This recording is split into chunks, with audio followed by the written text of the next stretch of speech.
So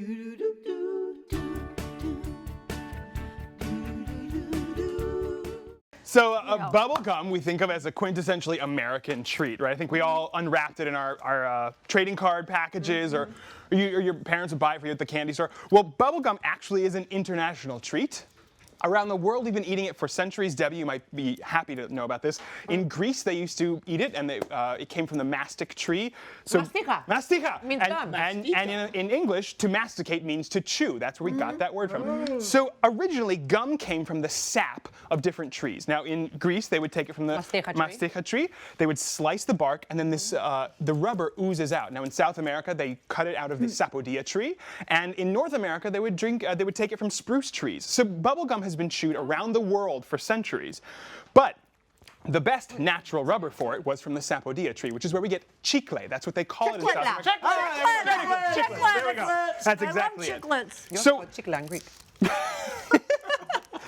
because of that, because bubblegum became very popular, so what happens when you pull this rubber out? You have to boil it down a little bit, and you evaporate the water, and all of a sudden you have these chains of tangled polymers. And when you start chewing those chains, they stretch like this in your mouth. It's rubber. Latex comes from a tree too. So sapodilla, chicle, and latex are very similar. It's rubber. We're eating rubber. You are eating rubber, and I've got some in the microwave right here. Well, that's because they put sugar stuff in it.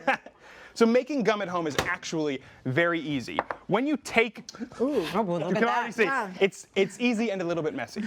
So this is called gum base, and when you buy chicle or gum base, now this is what it looks like. It's little pellets, and this is actual chicle. This actually came from a sapodilla tree. So this is flavor? This has no flavor. You can play with that. It's totally dry right now. Can you chew it? Can you chew it or no? That's so. What happens? You have to microwave it. You've got to heat it up. Ooh, and then you just stir it. Out of it. All of a sudden you can see I've almost instantly got gum. Sweeten it with a little bit of corn syrup. Oh, so you have to flavor it. Right, because traditionally this has no flavor involved. And then we're going to add some coloring. Do you have to use corn syrup? Can you use like agave or something? You could absolutely use agave.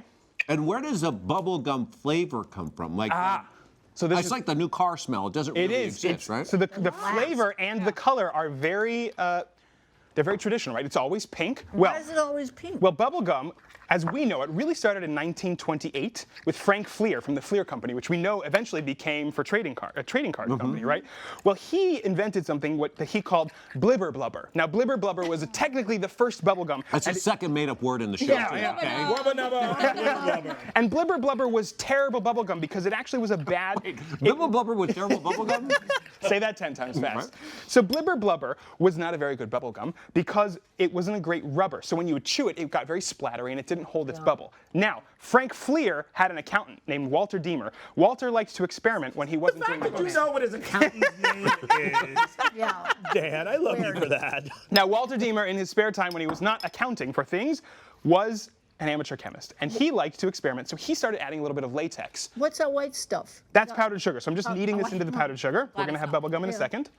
So Walter Deemer is actually the person who flavored it with strawberry and pink dye because that's what he had available. And because it was so popular that when he added this latex to it, every company since then has tried to mimic them. That's why bubblegum is pink, and that's why it has that flavor. Is that supposed to be strawberry? Bubblegum flavor? Well, technically it was, but that being said, It smells like spearmint. I'm making some mint gum right here. Oh, mint, okay. Now, so originally it's this natural chicle, right? It's this natural sap from a tree. But what happened in time, after World War II, we gave our soldiers rations of gum, and they took them overseas. And the soldiers really liked this gum, and it was all made from chicle at that point.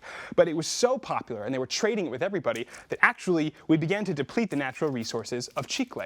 So chemists were asked to come up with synthetic polymers that could mimic it. So now every gum company has their own synthetic polymer recipe, and they are very secretive about it because those rubbers, as you will notice, every gum's a little different. Every gum chews a little different, and you might wonder, this one gets hard, this one falls apart in my mouth.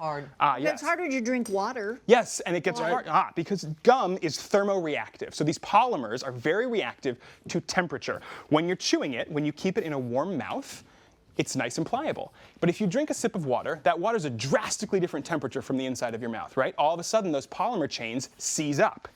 You know everything about everything. You're so weird. I love it. He knows everything. Alive. I wish my teachers in school were as interesting as you. Yeah. Well, I hope you've all been chewing because it's really time to start the Home and Family Bubble Blowing Contest. We're going to go one by one. Mark, if you don't mind starting. This Bubble. Mark. Oh, Mark. I was okay. Go ahead. I'm gonna come back. Go ahead. All right, Suzanne. Okay, that's just. Debbie's very competitive. She's very anxious right now. Oh, Suzanne! There it is. Oh, I think she got the record. It's too much sugar. There's a lot of sugar in there. No. All right, Orly, Yeah, well. Dan. Oh! Oh. Ken, All right, Ken. what do you got? These are all floppy. Well, What? The double bubble. I do not recommend double bubble for bubbles, oddly enough. so Debbie was right. If you want to blow the biggest bubble at home, the best thing to do is chew your gum for a while because as you chew it, the flavor compounds and the sweetness leaves out. So those are water soluble, and all you're left with is the pure polymer, and that's the way to blow the best bubble. Oh, good information.